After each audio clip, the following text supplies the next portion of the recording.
Dios les bendiga, hermanos. Por favor, vayamos a nuestras escrituras. En la segunda carta a Timoteo, capítulo 3, versículo 16.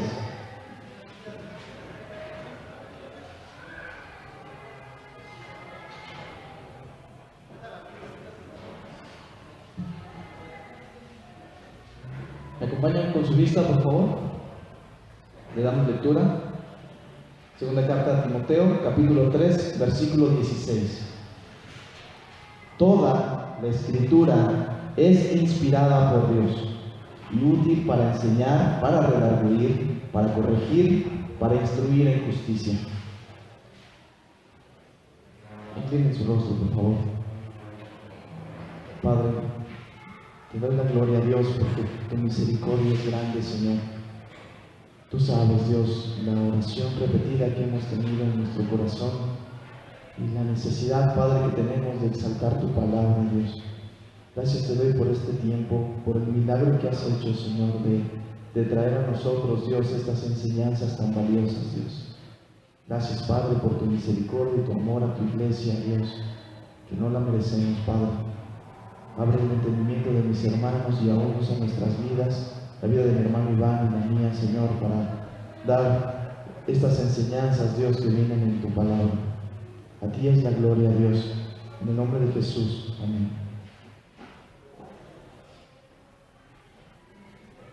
Mis hermanos, el 3 de marzo de 2015 se llevó a cabo en la ciudad de California de los Estados Unidos un congreso internacional llamado Cumbre Inerrancia 2015, donde fueron convocados más de 1,300 pastores y teólogos de todas partes del mundo y de diversas denominaciones, en un evento único para alzar la voz y proclamar la perfección y la inerrancia de la palabra de Dios. El eco de esa cumbre para la iglesia de habla hispana se llevó a cabo en la ciudad de Guadalajara el pasado mes de octubre, donde mi hermano Iván y yo tuvimos oportunidad de asistir. Y recuerdo que la línea más repetida en las oraciones posteriores a cada prédica era esta: Señor, lleva esto a nuestra iglesia, Señor, lleva esto a nuestra iglesia. Padre, cuánta falta nos hace que escuchen este mensaje.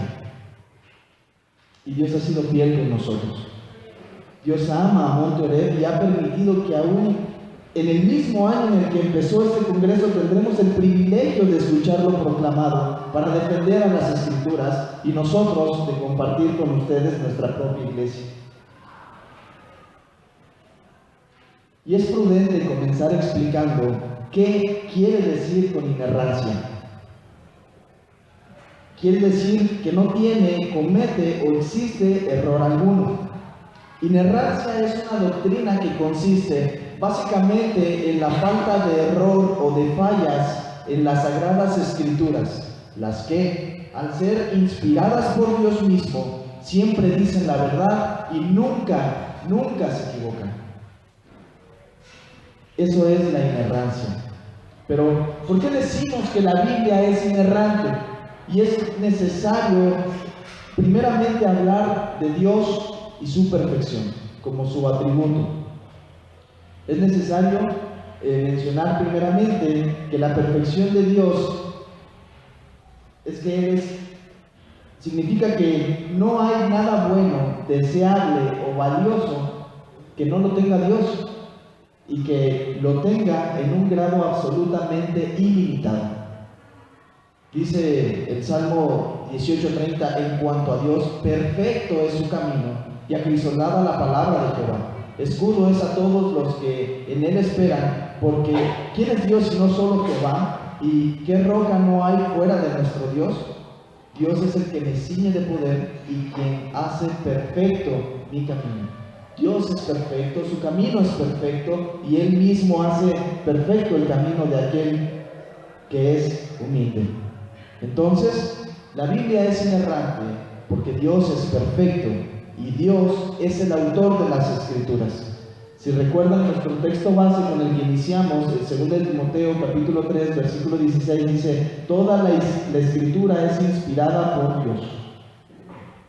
Utilizó hombres normales como instrumentos, sí, con contextos, caracteres, educación, profesiones, temperamentos, narrativas diferentes, pero todos inspirados por el Espíritu Santo, para que escribiesen precisamente lo que Dios quiso que escribieran, con las palabras perfectas que Dios quiso que dijeran, con el mensaje que Dios, en los géneros literarios, Dios quiso que fuese así. El día de ayer tuvimos oportunidad de ir a un evento para los jóvenes, el Congreso Juvenil y el concurso de los proverbios. Y me admiraba de la belleza y la perfección de la palabra de Dios, incluso en utilizar los géneros propios e idóneos. Proverbios es un libro que habla exclusivamente de la sabiduría, está cargado de mensajes de sabiduría, pero a veces es tan difícil aprenderlo que Dios diseñó un género literario como los proverbios para poderlo aprender. Refranes o frases cortas cargadas de sabiduría. A veces es más difícil decir, bueno, necesitas planear y hacer proyectos para que te enfoques exclusivamente en los que puedas enfocarte, de lo contrario no vas a poder enfocar ninguno y te avientas un chorrote. Es más fácil decir, el que mucho abarca poco aprieta. Así, sencillo. En vez de aprenderte todo eso, porque los proverbios tienen su ritmo, los proverbios tienen su gramática y tienen su sabor y es fácil aprenderlos. Dios mismo diseñó ese género para poder aprender los proverbios. Dice entonces su palabra en Salmos, quiero que me acompañen a Salmos 19, por favor. Salmos 19, versículo 7.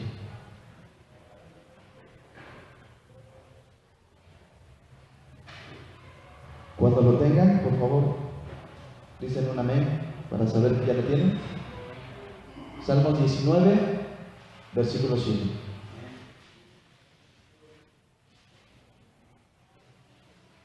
Dice, la ley de Jehová es perfecta. Aquí el salmista se refiere a la palabra de Dios de diferentes maneras. La ley de Jehová, el testimonio, los mandamientos, el precepto, los juicios. Y dice, la ley de Jehová es perfecta, que convierte el alma. El testimonio de Jehová es fiel, que hace sabio al sencillo. Los mandamientos de Jehová son rectos, que alegran el corazón. El precepto de Jehová es puro, que alumbra los ojos. El temor de Jehová es limpio, que permanece para siempre. Los juicios de Jehová son verdad, todos justos. Y está hablando precisamente de la palabra de Dios. Dice Salmos 12:6, las palabras de Jehová son palabras limpias, no los busquen. Las palabras de Jehová son palabras limpias, como plata refinada en horno de tierra, purificada 7 veces.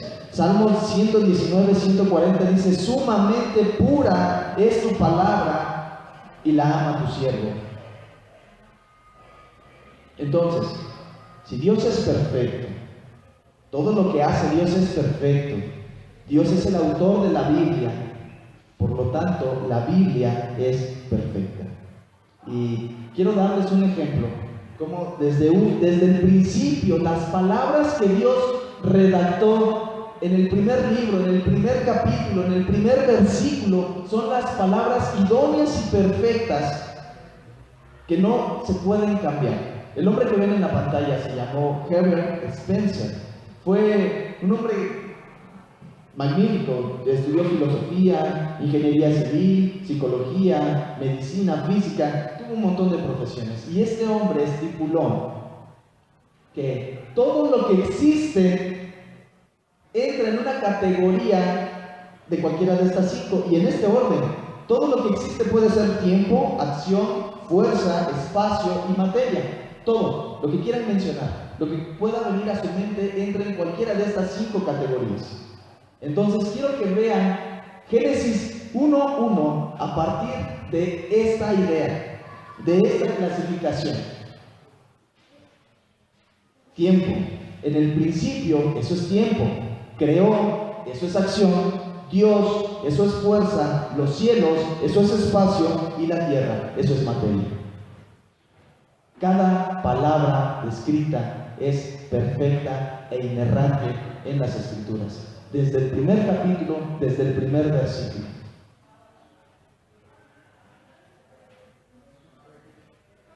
Les doy oportunidad de que escriban. En el principio, eso es tiempo, creó, eso es acción, Dios, eso es fuerza, los cielos, eso es espacio, y la tierra, eso es materia. No hay manera más sencilla, más contundente de poder describir la creación de Dios, si no es a través de esta clasificación.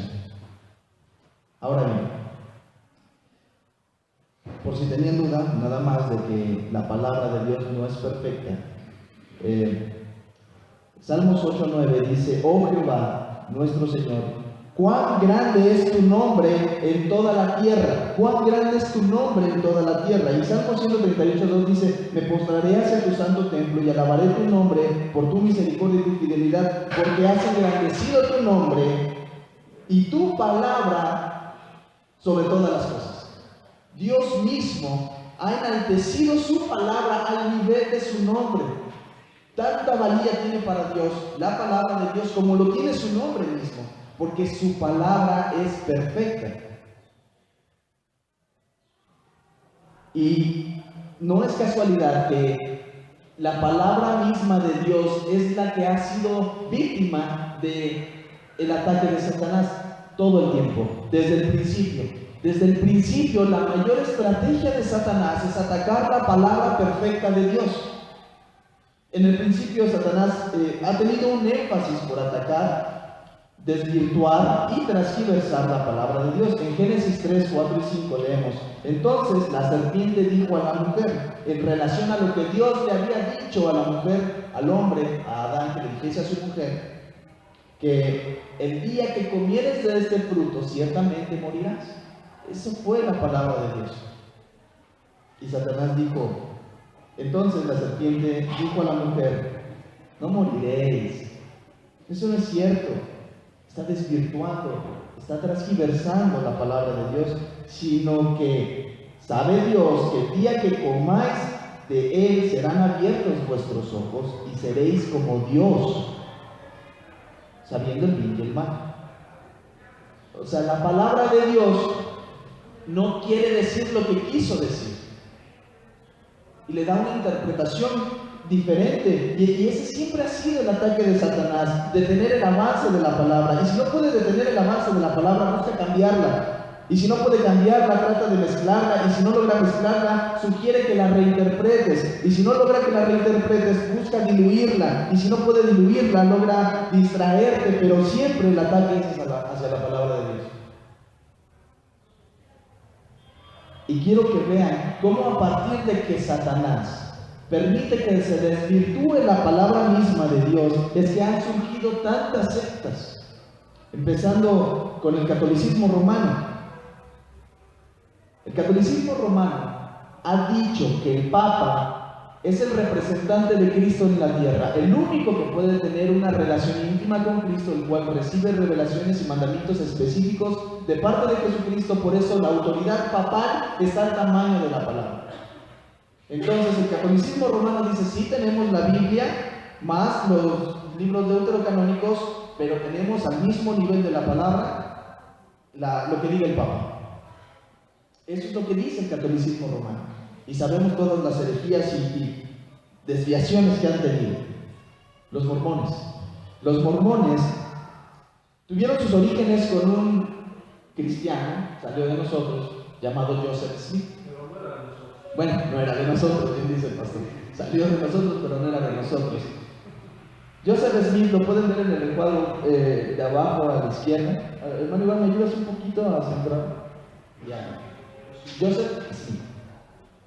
Entonces este hombre, en un momento de oración, entró en una especie de trance y vino una luz que inundó su cuarto, y cada vez la luz se fue haciendo más alta. Vino un ángel y le dictó cómo tenía que instituir la nueva iglesia en unas tablas de oro.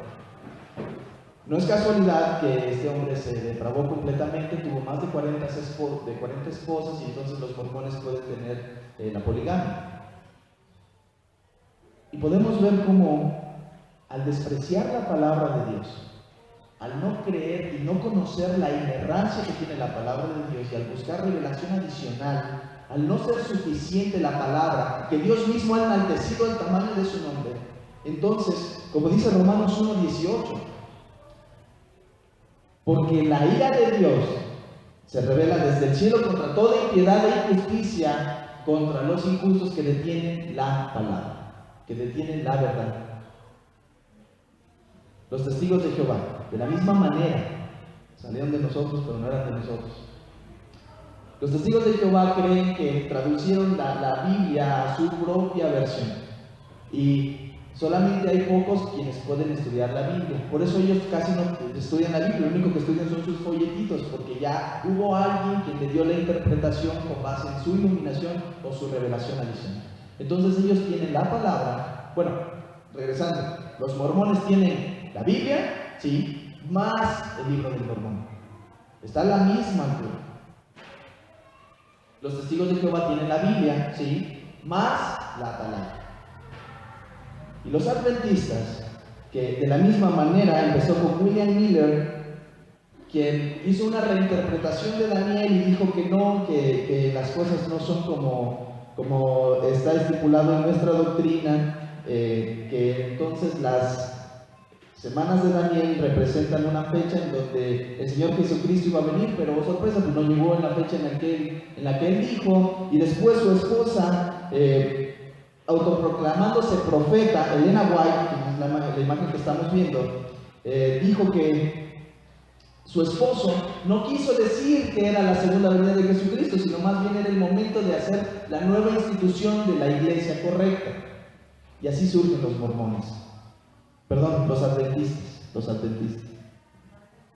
La luz del mundo, sí.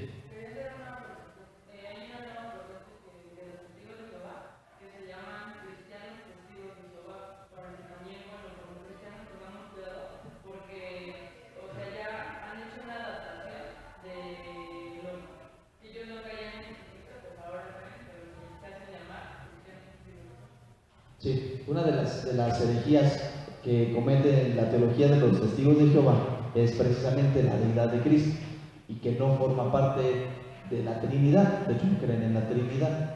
Creen que el Espíritu Santo solamente es la mente de Dios en nosotros, sus ideas, sus pensamientos. Y sí, desvirtúan por completo la deidad de Cristo. Me imagino que, gracias, qué buena aportación para estudiar y tener cuidado.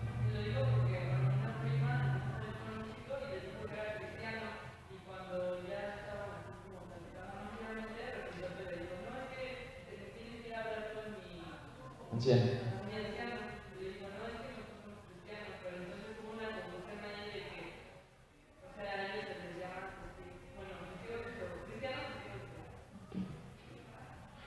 Perfecto.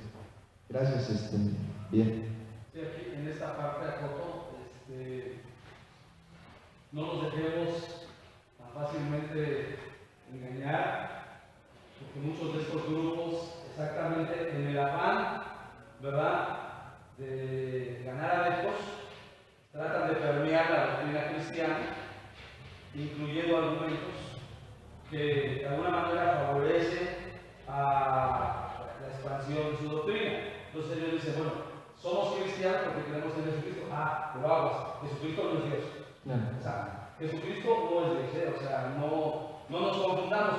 Si creemos en Él, es el Salvador del mundo, pero Él no es Dios. Ya desde ahí ya está, ¿sí? Porque Jesucristo es Dios. ¿Sí? Por eso ellos no creen en la divina Trinidad. ¿Sí? O sea, no aceptan que el Padre es uno, el Hijo es uno y el Espíritu Santo son uno. O sea, y desde ahí, porque a veces nos metemos en esas cuestiones y nos dejamos convencer tan fácilmente, nos engañan con argumentos totalmente que desvirtúan la esencia de la palabra. Así es.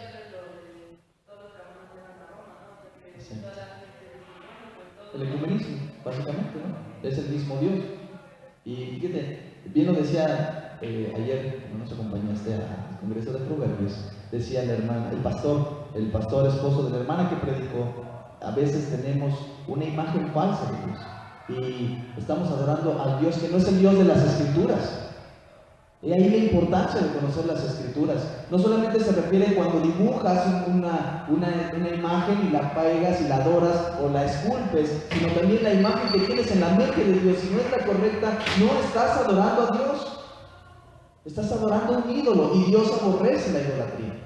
Y ahí la importancia de meterse en las Escrituras, conocer a Dios y conocer al Dios correcto, al Dios bíblico.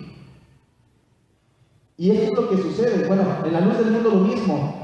Samuel Joaquín Flores, quien es el fundador, igual recibió revelación extra, hizo a un lado, despreció la inerrancia que hay en las Escrituras. Entonces se dejó llevar por un ángel y le dijo que iba a fundar una nueva iglesia y que caminara, y hasta el punto en el que se detuviera, ahí iba a fundar la iglesia. Y fundó una gran iglesia.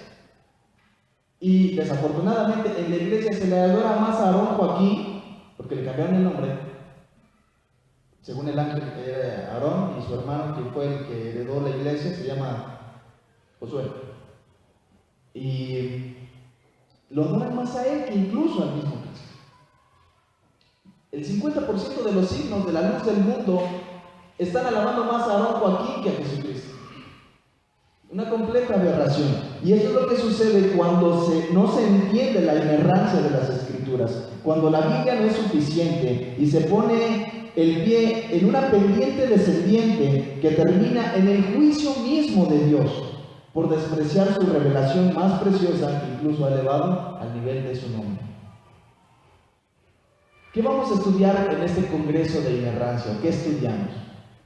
Muy bien, que la Biblia es inerrante y en todas sus partes. Dios es el autor de la Biblia, Dios es perfecto, la Biblia entonces es perfecta, no existe error alguno en ella. Dice Proverbios 35 y 6, toda la palabra de Dios es limpia, Él es escudo a los que en Él esperan. No añadas a sus palabras para que no te reprenda y seas hallado mentiroso. Y porque la Biblia es inerrante, por lo tanto la Biblia es infalible. Esto es lo que vamos a estar estudiando en estas semanas. Quiere decir que en su totalidad los escritos originales no hay parte alguna que no sea la autoridad definitiva y pura. Dice Salmos 19:7, como leímos, la ley de Jehová es perfecta.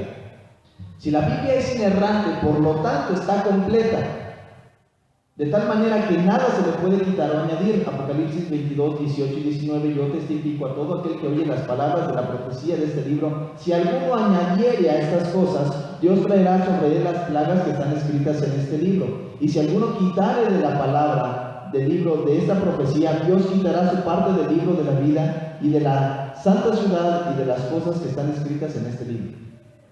La Biblia está completa, no se necesita añadirle nada, absolutamente nada más. La Biblia es inerrante, es infalible, está completa, y si es inerrante, por lo tanto es autoritativa, es nuestra autoridad, es la que demanda obediencia. No son, escuchen chicos sobre todo, no son las opciones del Señor, no son los consejos del Señor, es la ley de Dios.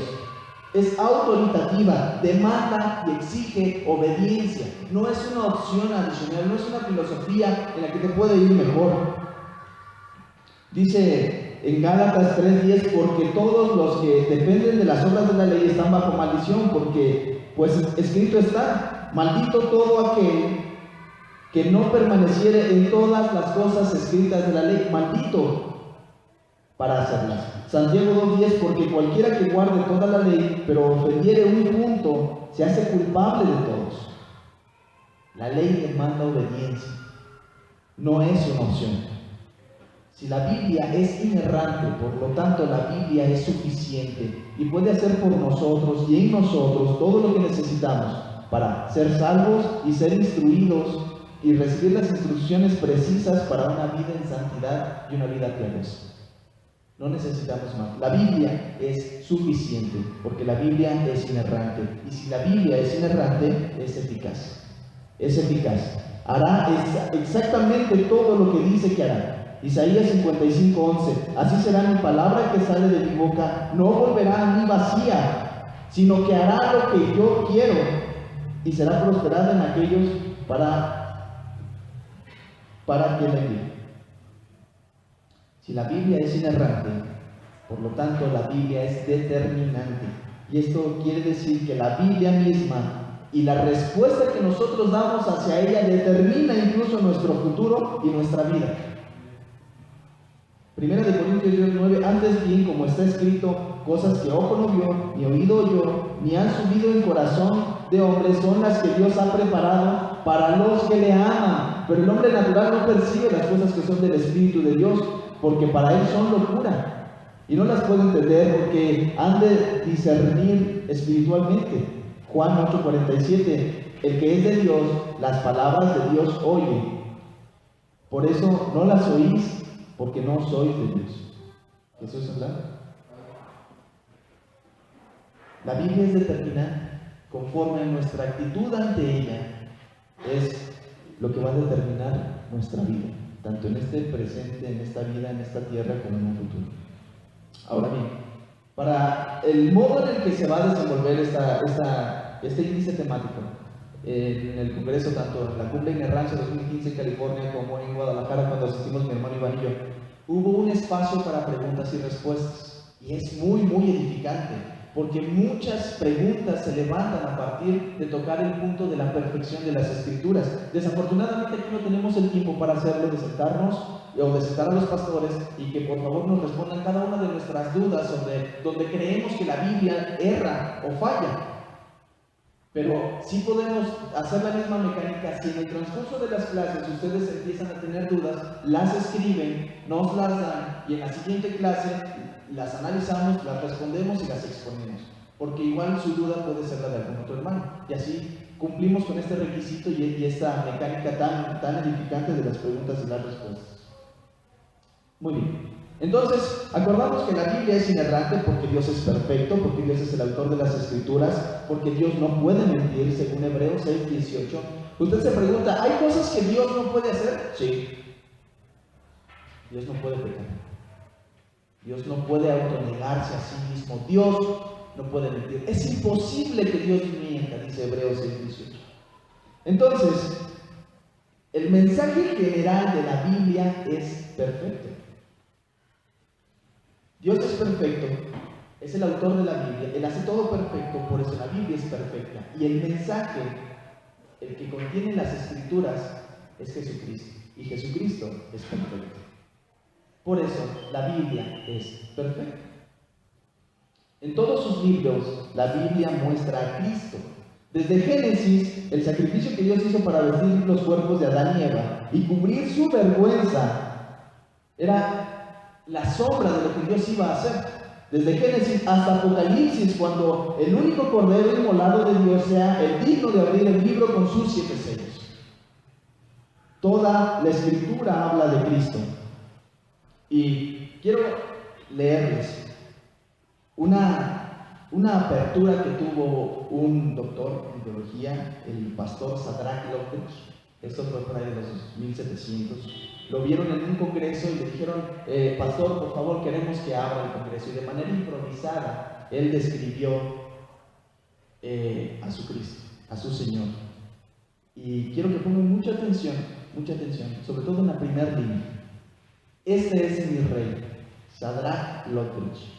La Biblia dice que mi rey es el rey de los judíos, Él es el rey de Israel, Él es el rey de justicia, Él es el rey de los siglos, Él es el rey del cielo, Él es el rey de gloria, Él es el rey de reyes, Él es el Señor de señores. Este es mi rey. Me pregunto, ¿lo conoces?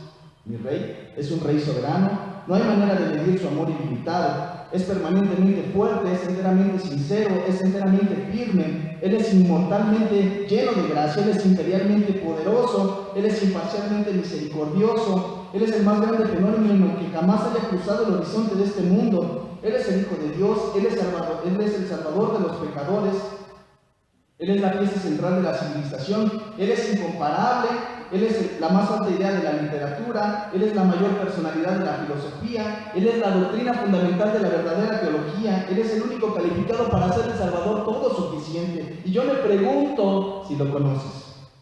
Él da fuerza a los débiles, Él está disponible para el tentado y afligido. afligido, Él se compadece y salva, Él fortalece y sostiene, Él guarda y dirige, Él sana al enfermo, Él limpia a los leprosos, Él perdona a los pecadores, Él absuelve a los deudores, Él liberta a los cautivos, Él defiende a los indefensos, Él bendice a los jóvenes, Él sirve a los desafortunados, Él guarda a los ancianos, Él recompensa a los dirigentes, Él embellece a los humildes. Él es la llave del conocimiento, Él es la fuente de la sabiduría, Él es la entrada hacia la libertad, Él es el sendero hacia la paz, es el camino a la justicia, es la autopista hacia la santidad, Él es la puerta a la gloria. Su vida es incomparable, su bondad no tiene límites, su misericordia es eterna, su amor nunca cambia, su palabra es suficiente, su gracia es eficiente, su reino es recto, su yugo es fácil y su carga es liviana. Desearía poder describirte, lo dice Ludwig, pero Él es indescriptible, Él es incomprensible, Él es invencible, Él es irresistible. No puedes sacarlo de tu mente, no puedes quitarlo de tus manos. No puedes sobrevivir sin Él y no puedes vivir sin Él. Los fariseos no lo soportaban, pero descubrieron que no podían detenerlo. Pilatos no pudo hallar culpa en Él. La muerte no pudo dominarle y la tumba no pudo detenerle. Este es mi Rey, este es mi Rey. Así dijo Ludwig. Y me gusta que en el discurso, me encanta este discurso, constantemente pregunta, ¿lo conoces? ¿De verdad lo conoces? Y la respuesta está en la primera línea. La Biblia dice. La Biblia habla de Jesucristo en todos sus libros. Su mensaje es perfecto. La verdadera llenura del Espíritu Santo es la llenura de la palabra de Dios. Acompáñenme en su palabra, Efesios 5, 18.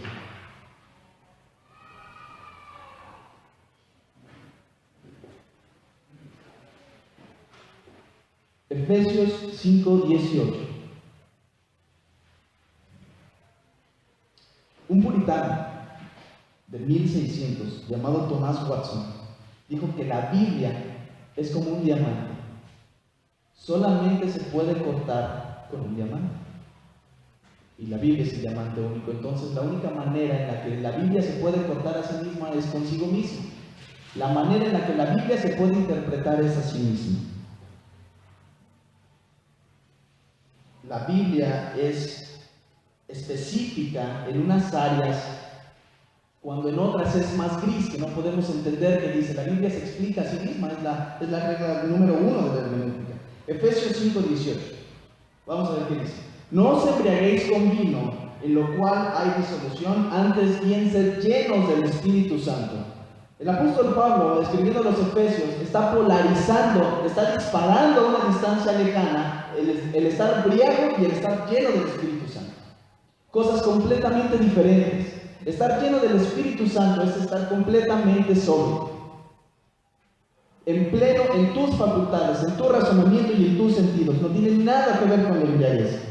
Hablando entre vosotros, ¿cómo se está lleno del Espíritu Santo? Hablamos entre nosotros con salmos, con himnos, con cánticos espirituales, cantando y alabando al Señor en nuestros corazones.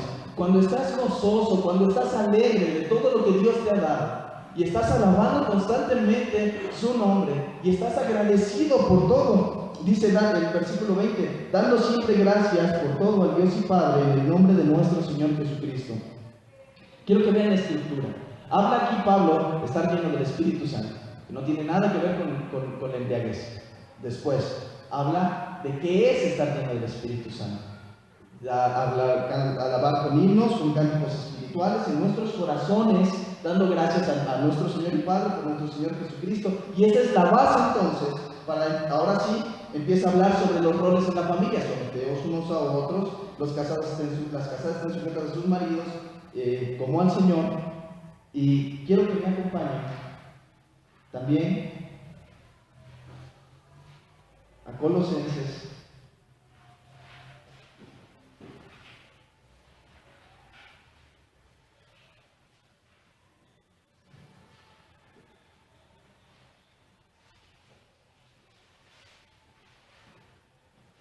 Y ya me robaron una hoja.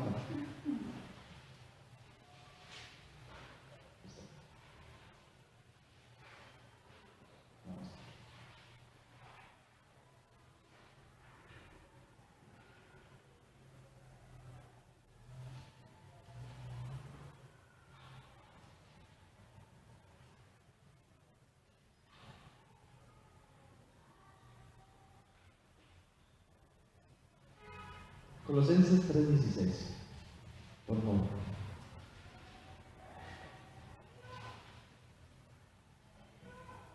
Colosenses 3:16 dice: la palabra de Cristo more en abundancia en vosotros, enseñándoos y exhortándonos unos a otros en toda sabiduría, cantando con gracia en vuestros corazones del Señor con salmos e himnos y cánticos espirituales. Todo lo que hacéis sea de palabra o de hecho, hacedlo todo en el nombre del Señor Jesucristo, dando gracias a Dios y Padre por medio de Él. Casadas, ahora sí, están sujetas a vuestros maridos como conviene en el Señor. Maridos, amad a vuestras mujeres y no seáis ásperos con ellas. Es la misma estructura. Si alcanzan a ver Efesios 5, empieza a hablar de la llenura del Espíritu Santo y de la embriaguez, la diferencia. Y después alabar a Dios con cánticos, con salmos, y después viene la sujeción unos a otros. Es la misma estructura, la misma Biblia se explica a sí misma. Entonces, recuerdo bien que el pastor en la consagración, en la prédica anterior, citó palabras de Jesús: os conviene que yo me vaya, porque vendrá el Consolador, el cual dará testimonio de mí. No hablará de lo suyo ni de lo propio, sino que hablará las palabras de Dios. El ministerio más importante del Espíritu Santo es llevarnos a Jesucristo. ¿Y cómo? Llenándonos de su palabra. La Biblia es inerrante, la palabra de Dios es perfecta porque habla de Jesucristo. El ministerio más importante del Espíritu Santo es llevarnos a Jesucristo, traernos sus palabras constantemente. Jonathan Edwards fue el inglés que trajo el cristianismo a nuestro continente. Él llegó a los Estados Unidos y él dijo lo siguiente, me encantan esas palabras: muéstrame una persona obsesionada con el Espíritu Santo y te voy a mostrar una persona que no tiene al Espíritu Santo. Muéstrame una persona obsesionada con la palabra de Cristo, apasionado, buscando y conociendo a Cristo, y te voy a enseñar una persona llena del Espíritu Santo. Porque ese es el ministerio del Espíritu Santo. Y hace 2 predicaciones el pastor dijo, bien mencionó Juan 6, nadie viene al Hijo si antes el Padre que le envió no le trajese. Entonces, la Biblia es perfecta y te lleva y te habla de Cristo. El Espíritu Santo te lleva y te habla de Cristo. El Padre te lleva a Cristo porque Cristo es el camino de regreso al Padre.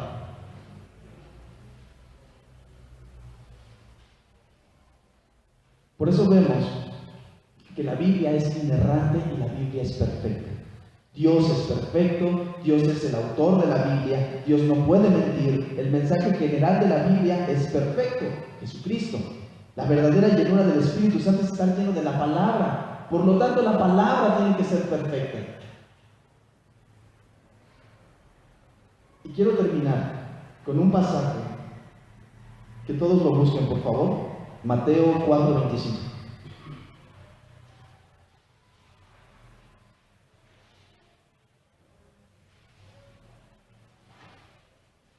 Mateo 4:25. Aquí en Mateo 4, Jesús está hablando de la parábola del sembrador primeramente y está mostrando que el mensaje de salvación, el evangelio, cae en buenos corazones y en buena tierra.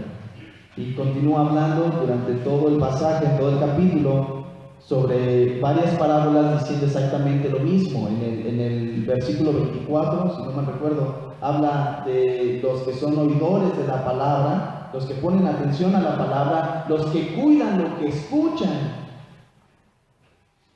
Y cómo a los que ponen mayor interés se le va a dar más. Mateo 4:25 dice, porque al que tiene se le dará, y al que no tiene, aún lo que tiene se le quitará. Al que no tiene, aún se le quitará. Si dejas de poner atención a la perfecta, inerrante e infalible palabra de Dios, las capacidades que una vez tuviste se irán atrofiando. ¿Sí, hermano? ¿Está mal la cita? ¿No es Mateo? Es Marcos 4:25, perdón.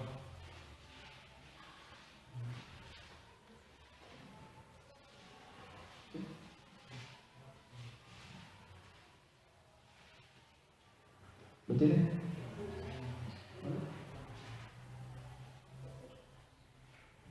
Ya estamos en el final. Y esto solamente es la introducción, ¿eh?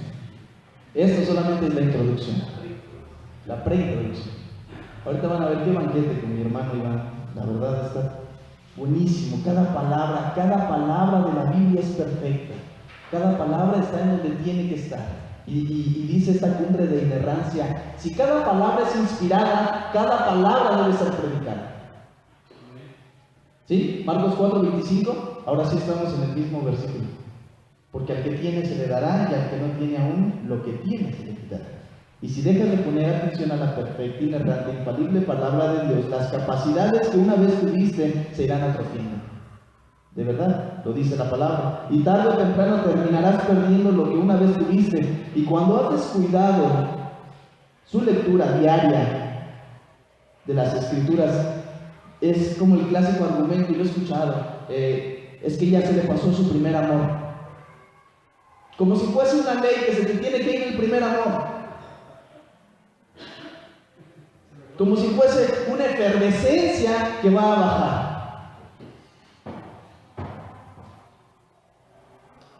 Hermano, ¿todavía sientes pasión por conocer a Dios?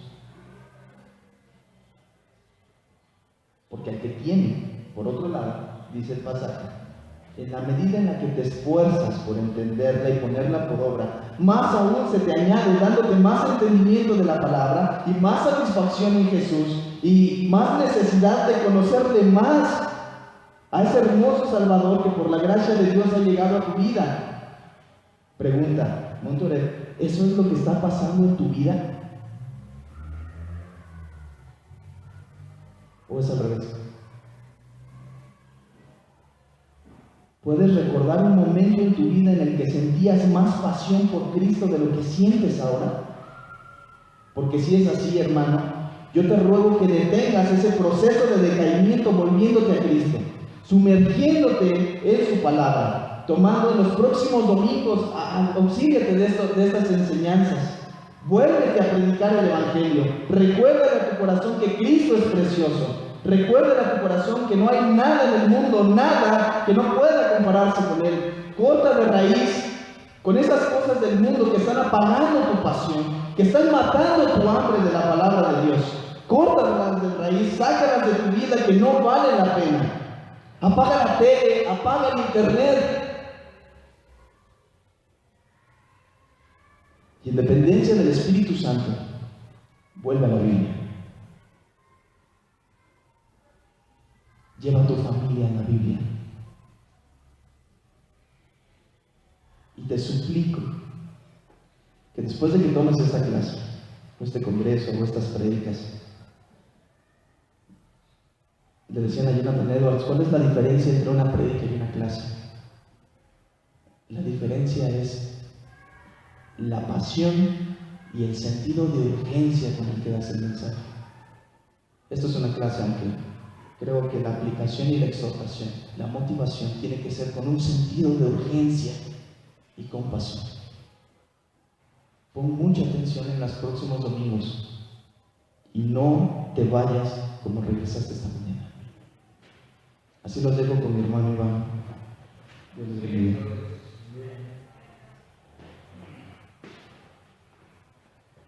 Ya no sé qué decir después de esto. Me deja muy arriba el estándar para la enseñanza. Pero bueno, vamos a continuar. Voy a tratar de abarcar los próximos 20 minutos lo más que pueda. No creo poder terminar esta clase, pero yo quiero llevarte esta mañana a que analicemos lo que es la inerrancia, la lucha espiritual por cada palabra. En los últimos 2 años, en lo personal, he estado viviendo una continua lucha, una continua guerra, la guerra espiritual de la que nos habla la Biblia. Y en las últimas semanas esta batalla ha ido aumentando, ha ido teniendo mayor lucha.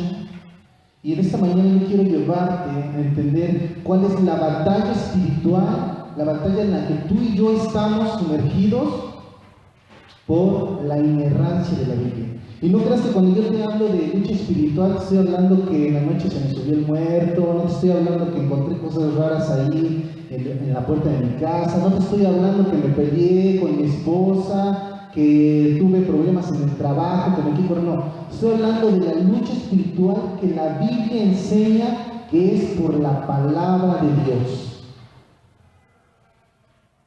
La lucha espiritual es creer que la palabra de Dios no contiene errores, es el arma para luchar la batalla espiritual. La Biblia es el arma espiritual para la lucha. Dice 2 Corintios 4:34, pero si nuestro evangelio está aún encubierto entre los que se pierden, está encubierto, en las cuales el Dios de este siglo, ¿qué dice? Cegó el entendimiento. La batalla espiritual que tú y yo nos enfrentamos es por el entendimiento de las personas. La batalla espiritual en la que la Biblia hace referencia en diferentes versículos que vamos a estar viendo es por la mente de las personas. Vimos los 4 principales sectas, grandes de ellas, todas ellas tienen en común una cosa. ¿Cuál es? Están equivocadas. Y esa equivocación ha llevado a otros a estar de manera equivocada. ¿Qué ellos que sembraron? Sembraron la duda, sembraron otras palabras, distorsionaron la escritura para hacer ellos que apoderarse de la mente de las personas. Todo sistema religioso que no te lleve a la suficiencia de las Biblias es una mentira de Satanás. Hoy vemos un problema en Medio Oriente, los musulmanes, todo el problema que ahorita se está dando cuenta, ellos están en su mente dispuestos a hacerse explotar. ¿Por qué? Por lo que les dice su falso profeta Mahoma. Se dan cuenta hasta dónde llega que ha penetrado en sus mentes desde pequeños, son adoctrinados para que ellos estén dispuestos a morir. Pero eso, ¿quién lo provocó? El Dios de este siglo. ¿Y quién es? Satanás, que cegó el entendimiento de los incrédulos para que no les resplandezca la luz del Evangelio de la gloria de Cristo, el cual es a la imagen de Dios. Lo que Satanás quiere es que el Evangelio no resplandezca en la mente de las personas. Dice 1 Juan 4:1, amados, no creáis a todo espíritu, y aquí espíritu no está hablando así de Gasparín, o no está hablando de espíritus ahí, los espíritus chacarros. El espíritu se está hablando de personas. ¿Por qué sabemos que está hablando de personas? Más adelante dice, sino probad los espíritus si son de Dios, porque muchos falsos profetas han salido por el mundo. ¿Quiénes salieron por el mundo? Los falsos profetas. Dice, en esto conoced al Espíritu de Dios. Todo espíritu y toda persona que confiesa que Jesucristo ha venido en carne es de Dios. Y toda persona, espíritu, que no confiesa que Jesucristo ha venido en carne, no es de Dios. Y este es el espíritu del anticristo.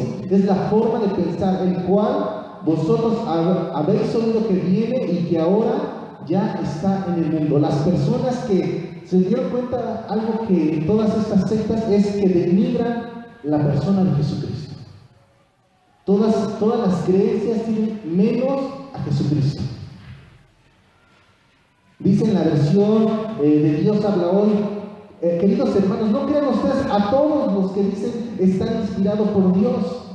Muy tristemente hoy los cristianos, cuando alguien dice, hermano, es que Dios me dijo esto y nos dice algo, ay hermano, sí, sí, no analizamos, no pensamos, si dice que se lo dijo Dios, entonces es verdad. No tenemos el cuidado de decir, bueno, díganme que Dios le dijo.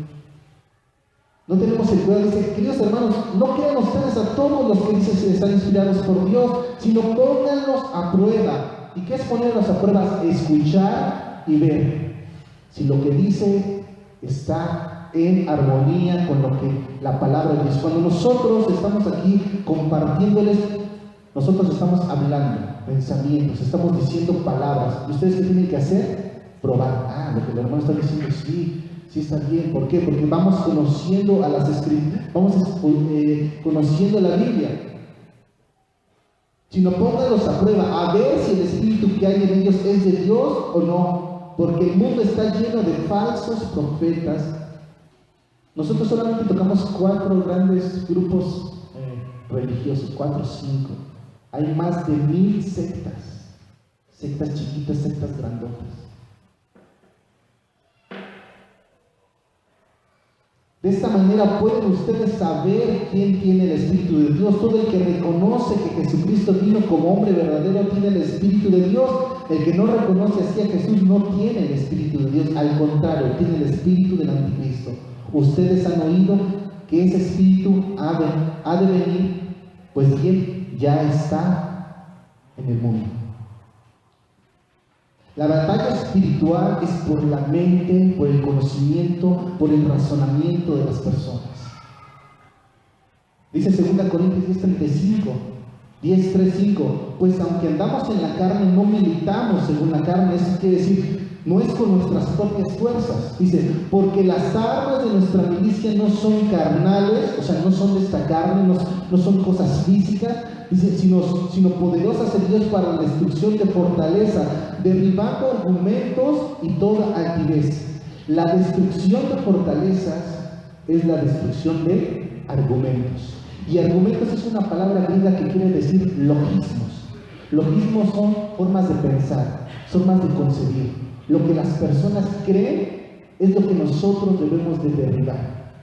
Cuando nosotros le predicamos a una persona que es bien tranza, ¿qué le decimos? No, pues mira, tú tienes, es una persona honesta, tú tienes, ¿qué estamos haciendo? Derribando las fortalezas que hay en su mente. Aún en cada predicación muchas veces nosotros nos quedamos, ay, ¿será cierto lo que el hermano está diciendo, lo que el pastor dice? Que tenemos una fortaleza mental, que es lo que está diciendo 2 Corintios, derribando argumentos y toda altivez que se levanta en contra de quién? Del conocimiento de Dios. Muchos de estos hombres, muchos de los falsos profetas son personas altivas.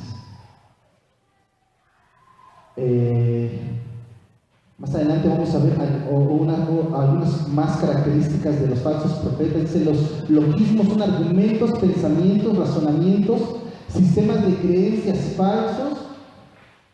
Si vemos a lo largo nosotros de la Biblia, de las cartas y epístolas, todas tenían en común corregir falsos conceptos, falsas creencias que se estaban metiendo a la iglesia naciente. Nosotros vemos el libro de Corintios, Pablo escribiendo para corregir cosas de los griegos. Vemos a Hebreos para corregir creencias que estaban metiendo de los judaizantes. Si vemos 1 Juan contra la falsa idea gnóstica del primer siglo. Nosotros vamos a ver cada escrito, cada carta está escrita para corregir corrientes de ese momento y que hasta la actualidad muchas de ellas siguen. Nosotros si vemos a lo largo de la historia del cristianismo, podemos ver a los diferentes padres de la iglesia, a diferentes hombres siempre luchando en contra de los argumentos, en contra de los pensamientos, en contra de filosofías torcidas que se han metido en el mundo. Y esa es la batalla que nosotros tenemos que dar, la batalla por el conocimiento, la batalla por la mente de cada una de las personas, pero no es una batalla que nosotros vayamos a ganar. Dice 2 Corintios 10:5 en la versión para Dios habla hoy, y toda altanería que pretende impedir que se conozca a Dios, todo pensamiento humano lo sometemos a Cristo para que lo obedezca. ¿A quién? A Él, a Cristo. Que dice pretende impedir. Muchas personas, aún pastores dentro de la iglesia, dicen, no es tan bueno que usted estudie tanto la Biblia, no es tan bueno, mire, usted tiene que hacer otras cosas. O muchos pastores aún impiden a sus congregantes que acudan a estudios teológicos. ¿Sí o no, pastor? Muchos en el instituto, muchos jóvenes iban aún a escondidas de sus pastores. Hermano, su carta de hermano es que mi pastor no me la quiere dar porque dice que no, que para qué vengo a estudiar la Biblia. ¿Se dan cuenta? Que soy mujer. soy mujer. Porque soy mujer y no puedo venir a estudiar la Biblia. ¿Se dan cuenta? Y aquí nos dice que pretende impedir que se conozca a Dios. Muchas iglesias, muchos lugares, aún cristianos, están impidiendo que la iglesia conozca a Dios. Dicen, no, mira, sí la Biblia, pero mira, yo tengo algo más que dar.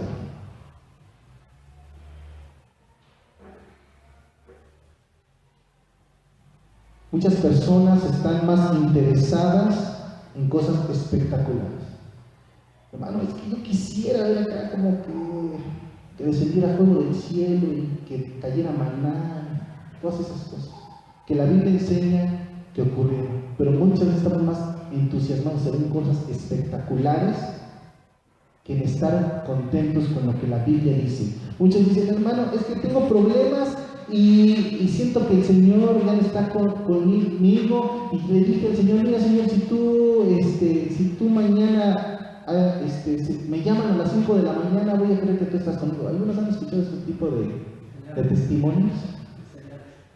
No, hermano, es que yo le pedí al Señor que mire que el hermano pastor viniera con camisa amarilla fosforescente para ver si era su voluntad hacer tal cosa. Por eso que le va a que traiga la de la América a predicar, a ver si es de Dios que haga esto. ¿Saben quiénes eran los que pedían señales? Los escribas y los fariseos. Mateo 12:39. Entonces respondieron algunos de los escribas y los fariseos diciendo, Maestro, deseamos ver de ti señales. Ya había multiplicado los panes, ya había resucitado a Lázaro, ya había... Le puedo seguir con todas las señales que Jesús había hecho. Y aún así le dijeron, quiero ver señales. ¿Dios ha hecho un cambio en tu vida? Desde que tú le conociste, ¿Dios ha hecho un cambio en tu vida? ¿Qué más señal necesitas? ¿Qué más señal necesitas? Él nos ha transformado, nos dio nuevo gozo, nos dio nueva paz. Y Jesús le respondió y les dijo, la generación mala y adúltera demanda ¿qué? ¿Quién les demanda señales? La generación mala y adúltera. No es cualquier cosa. Jesús siempre presentó defensa cada vez que alguien, los fariseos, los escribas se acercaban a él. Él presentó defensa de la fe. Él defendió las escrituras. Cada vez que Jesús dio una enseñanza, él defendió tenazmente lo que la palabra decía. No puedes entrar en una batalla contra Satanás. No se puede derribar los argumentos de nadie si no conoces lo que Dios reveló en su palabra. Tú no puedes abrirle a los testigos de Jehová y decirle, voy a predicar al testigo. Tú no puedes ir a predicarle a tu vecino. Tú no puedes ir a predicar a tu familia si tú no conoces lo que la Biblia te dice. Muchos de ellos son, en verdad, saben capítulos completos. Es gente que estudia, que sabe lo que, en el error, pero lo conocen. Cuando lo conocen, son maestros del error y lo saben bien. Llegamos y nos dice 3 versículos y, oye, es que por ahí dice, yo leí que ayúdate que yo te ayudaré. No, es más. Hasta los inconversos, ellos tienen dos citas favoritas. No juzgues para que no seas juzgado. Y el que está libre de pecado arroja la primera piedra. ¿Cuántos no nos han dicho eso sin converso? Se nos saben, miren. ¿Por qué creen que saben esos dos cachitos? Porque dicen, no, y nosotros, bueno, sí es cierto. Pero como nosotros no conocemos el trasfondo que hay detrás de esos 2 cachitos que se saben, nos desarman así, rápido. No podemos entrar a una lucha contra Satanás si no conocemos la revelación de Dios y su palabra. Oseas 4:6, mi pueblo fue destruido, ¿por qué? Porque le faltó el conocimiento. Porque ¿qué desechaste? El conocimiento. Yo te desecharé del sacerdocio, y porque olvidaste la ley de tu Dios, también yo me olvidaré de tus hijos. Qué tremenda exhortación del profeta Oseas en palabras de Dios contra el pueblo de Israel. Muchos dicen, hermano, pero bueno, ¿para qué estudiar la Biblia? No tiene caso, mire, mejor vamos a hacer esto, vamos a hacer aquello. Oseas es claro, quien desechó el conocimiento, dice Dios, yo lo desecharé a él. Santiago 4:7, someteos pues a Dios, resistir al diablo y huirá de vosotros. Sométete a Dios. No hay forma de someternos a Dios si no es mediante el conocimiento de su palabra. Tú no puedes someterte a algo que no conoces. Necesitamos conocer a Dios y después, ¿qué decimos? Resistimos al diablo y ¿él qué va a hacer? Va a huir. La batalla espiritual es la defensa de la fe con la espada de verdad, que es la palabra de Dios. Porque no es una batalla que sea ganada por medio de argumentos personales del cristiano. El cristiano debe presentar defensa. Quien transforma y convence es la obra sobrenatural del Espíritu Santo. Tú no vas a ir por la vida dando espadazos. Tú defiendes la palabra. Quien hace la obra sobrenatural es el Espíritu Santo. No es necesario que te vayas peleando con las personas. No, tú defiendes lo que ellos dicen con argumentos correctos, con la interpretación correcta, y el Espíritu Santo es el que va a hacer la obra. Yo, como ustedes saben, Alfonso era ¿qué? ¿Cómo se llama donde estabas? Ex-masón. Y yo le decía, ¿alguna vez con todas las personas que platicaste y que te compartieron de la palabra de Dios, alguna de sus argumentos te convenció? Y me decía, no, ningún argumento me convenció, fue hasta que el Espíritu Santo abrió los ojos. Entonces empezamos a entender. ¿Cuántas veces nosotros le decimos a la persona, mira, es que la idolatría está mal, mira, la Biblia condena la idolatría, y nosotros le damos argumentos? Eso es derribar una fortaleza. Nosotros estamos derribando la fortaleza de la idolatría, estamos atacando. Pero es hasta que el Espíritu Santo abre la mente de las personas que pueden entender. Y así pasa con nosotros. Hay cosas que nosotros tenemos arraigadas ya de mucho tiempo y está ahí taladrando. Al versículo dice, hace 2 años que nosotros empezamos una batalla espiritual por el conocimiento que Dios empezó a taladrar en nuestra mente. A ver, esto, ¿qué está pasando aquí? Empezó y hasta a la fecha hoy continúa esa batalla por el conocimiento de la palabra de Dios. La única arma que nosotros tenemos, dice Efesios, cuando habla acerca de la armadura, si recuerdan que dice, vístete con el yelmo, vístete con la coraza. La única arma que es para atacar, ¿cuál es? Dice la palabra de Dios. Toma la espada espiritual, que es la palabra de Dios. Y cuando dice la espada, no se refiere a la espada larga, una espada larga con la que nada más hacemos así, un machetazo. La palabra espada que se utiliza es una palabra que es machaira, y la machaira era una espada corta que traían los generales, los soldados, para el combate cuerpo a cuerpo, combate cercano con la persona. Nosotros no podemos derribar argumentos a la distancia, nosotros tenemos que ir con la persona y predicarle lo que es la palabra de Dios. Es importante que creer en cada palabra revelada. ¿Ustedes creen que sea importante? Si toda palabra es verdad, toda palabra debe de ser predicada. ¿Por qué decimos que cada palabra expresada es importante? Isaías 48. Séquese la hierba, marchítese la flor, mas la palabra de Dios nuestra permanece para siempre. Lucas 21:33 dice, el cielo y la tierra pasarán, pero estas palabras no van a pasar. Así de importante es. Lucas 16:17, pero más fácil es que pasen el cielo y la tierra a que se frustre una tilde de la ley. Mateo 5:18, texto paralelo al de arriba, dice: porque de cierto os digo, que hasta que pase el cielo y la tierra, ni una jota ni una tilde pasará de la ley hasta que todo se haya cumplido. Y decimos, ¿en serio? ¿Una jota es tan importante? ¿Una tilde? La tilde, esa que lleva arribita las vocales, ¿es tan importante? Matthew Henry comenta: Jesús afirma también la inquebrantabilidad de la ley. El cuidado del Señor cercano de la ley se extiende a lo más minúsculo de las escrituras, como es la diminuta letra hebrea Jod, o una tilde, una pequeña señal colocada encima de una letra para marcar el tono o acento de las sílabas. ¿Por qué? Porque es tan importante que hasta una tilde, una comita, deba de ser enseñada, estudiada a profundidad. ¿Qué dice ahí? Nosotros, ¿qué oración podríamos formar con esa palabra? La más común: yo te amo.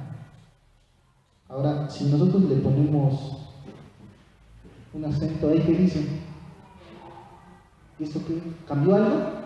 ¿Qué cambió? El tiempo. Ahora está hablando de el pasado. Y si le ponemos una coma, hay que se respetaría. ¿Qué oración podríamos formar con esa? ¿Es un nuevo té? Un té. Que amo ese té, ¿verdad? El té de manzanilla. Me he cambiado completamente. Sigo utilizando dos palabras. En esta última, que es una pregunta: ¿te amo? Está dudando. Jesús dijo que ni una jota ni una tilde iba a pasar, sino que la ley se cumplía. ¿Ustedes creen que sea así de estricto? Bueno, vamos a ver. ¿Esto importa? ¿Importa? ¿En serio importa una tilde? ¿Importa un signo de interrogación? Si toda escritura es inspirada por Dios, es útil para enseñar, y toda escritura debe de ser enseñada. Y esta palabra que dice que fue inspirada, dice que la palabra inspirada es que Dios sopló aliento de vida en su palabra. Debemos tener extremo cuidado al enseñar, estudiar la Biblia, ya que hay una fuerte advertencia para que aumente o quite palabras. ¿Qué han hecho las sectas? Quitar, aumentar. Los testigos de Jehová, su Biblia está completamente mocha. Los mormones, como ya lo vimos, pusieron el libro del Mormón, sacan nuevos libros para tratar de añadir. Dice Proverbios 35: toda palabra de Dios es limpia, Él es escudo a los que no le esperan. No añadas a sus palabras para que no te reprenda y seas hallado mentiroso. Proverbios 35-6. Segunda de Pedro 1:20. Tenemos también la palabra profética más segura, a la cual hacéis bien en estar atentos como a una antorcha que alumbra en lugar oscuro hasta que el día esclarezca y el lucero de la mañana salga en vuestros corazones. Entendiendo primero esto, que ninguna profecía de la Escritura es de interpretación privada. No hay falso profeta. Escucha, no hay falso profeta que no haya dicho: es que Dios a mí me dijo. No hay falso profeta que no diga: es que yo tuve una revelación, pero alguien más puede corroborarlo y decir: no, esto nada más es para mí. Pero dice 2 de Pedro, la palabra profética más segura es la Biblia, a la cual hacéis bien en estar atentos. Dios condena tajantemente a quien tuerce la palabra, a quienes pretendan poner otro sentido. Deuteronomio 4:2 dice: no añadiréis a la palabra que yo os mando, ni disminuiréis de ella para que guardéis los mandamientos de Jehová vuestro Dios que yo os he ordenado. Deuteronomio 12:32: cuidarás de hacer todo lo que yo te mando, no añadirás a ello, ni a ello le quitarás. Ahora, ¿cómo podemos aplicar estos principios si las traducciones cambian tantas palabras? A ver, hermano, si me dice que usted, que cada pi, que cada signo de interrogación es importante, entonces, ¿qué pasa con todas las traducciones que existen? Cuando nosotros hablamos de que la palabra es inerrante, nosotros entendemos que nos referimos, hablamos de lo que los autógrafos originales escribieron para la audiencia original, como ellos lo entendieron y como lo aplicaron en su contexto.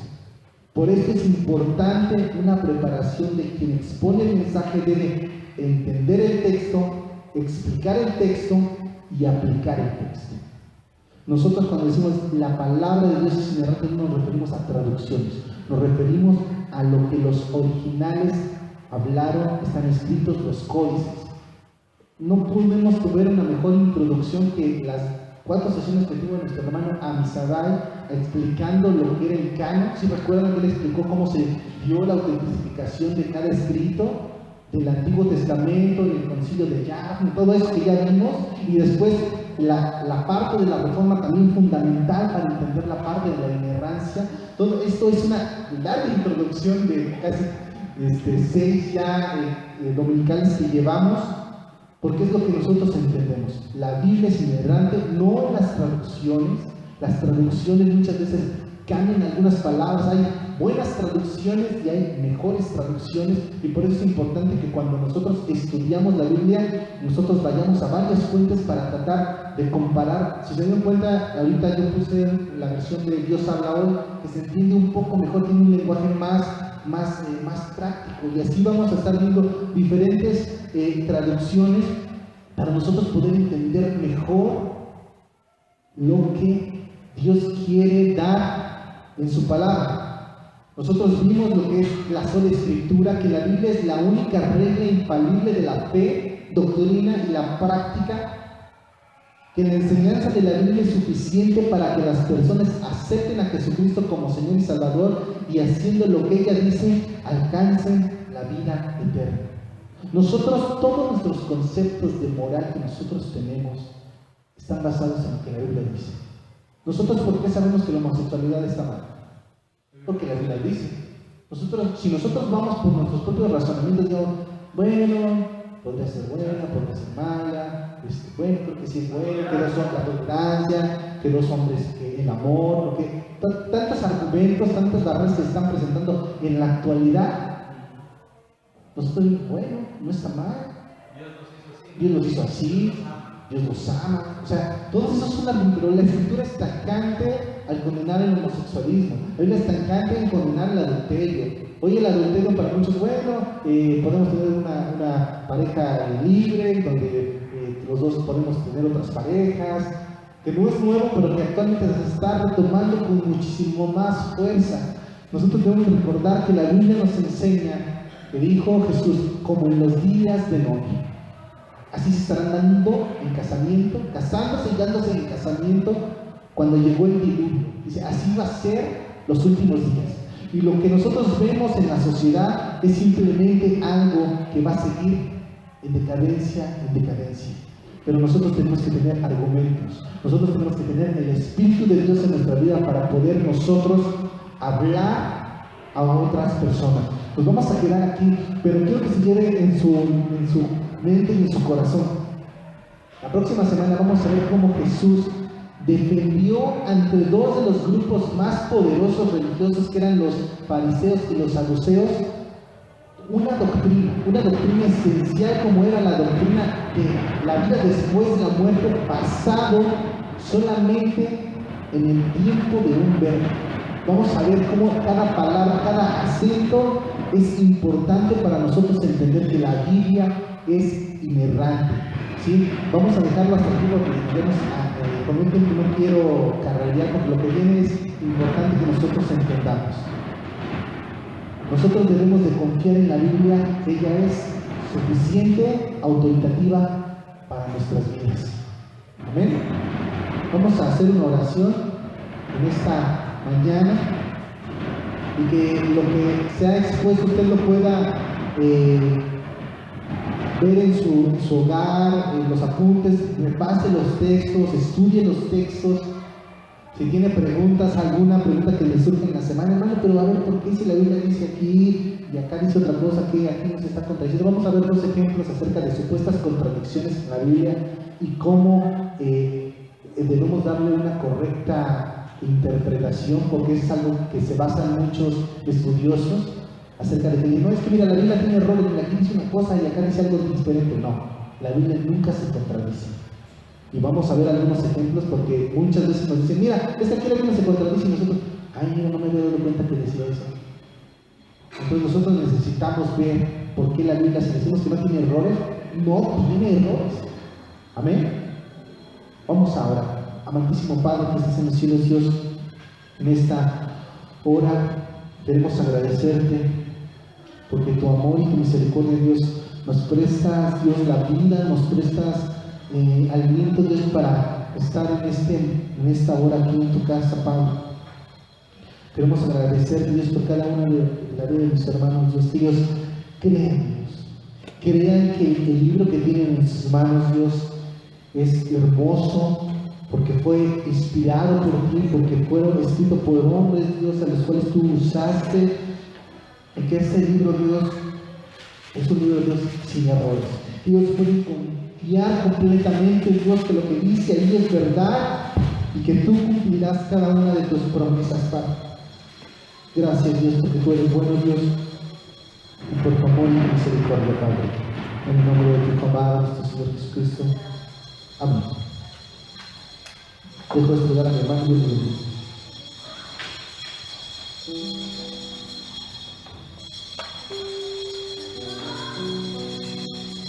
Bueno, si de la clase del día de hoy surge alguna pregunta, dentro de 8 días también prepárenla, ¿verdad? Nuestros hermanos podrán, como lo expresó nuestro hermano Alfonso, darse el tiempo para posteriormente responderla. Amén.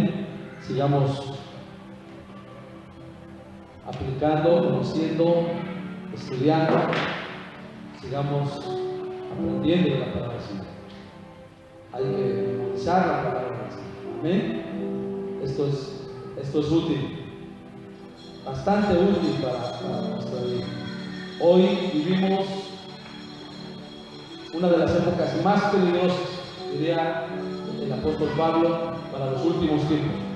Vivimos tiempos peligrosos. Estamos en la era del engaño. Fíjese nada más. Estamos en la era del engaño. Y desgraciadamente la iglesia se ve permear por filosofías y huecas sutilezas. He ahí la importancia de retomar el estudio de la palabra del Señor y poner mucha atención a lo que el Espíritu Santo de Dios vez tras vez nos enseña. Amén. Por favor, seamos muy cuidadosos en el estudio de la palabra, en la interpretación de la palabra y en aplicar lo que la palabra de Dios enseña a nuestra vida. Pablo les decía a Timoteo, ten cuidado de ti mismo. Fíjense nada más, qué terrible, ¿verdad? Ten cuidado de ti mismo y de la doctrina que predicas, porque haciendo eso te salvarás a ti mismo y también a los que te oyen. Así es que líderes, quienes enseñamos la palabra, quienes presidimos, dirigimos, quienes estamos al frente de un grupo, por favor, diría Juan el apóstol, les encarezco delante de Dios y delante de nuestro Señor Jesucristo que estudiemos la palabra del Señor. Por favor, hagámoslo de nuevo, estudiemos la palabra y lo que hablemos siempre tengamos la seguridad de lo que hablemos. La palabra de Dios es inerrante. Es inerrante. Y cuando usted cree encontrar un error en la palabra,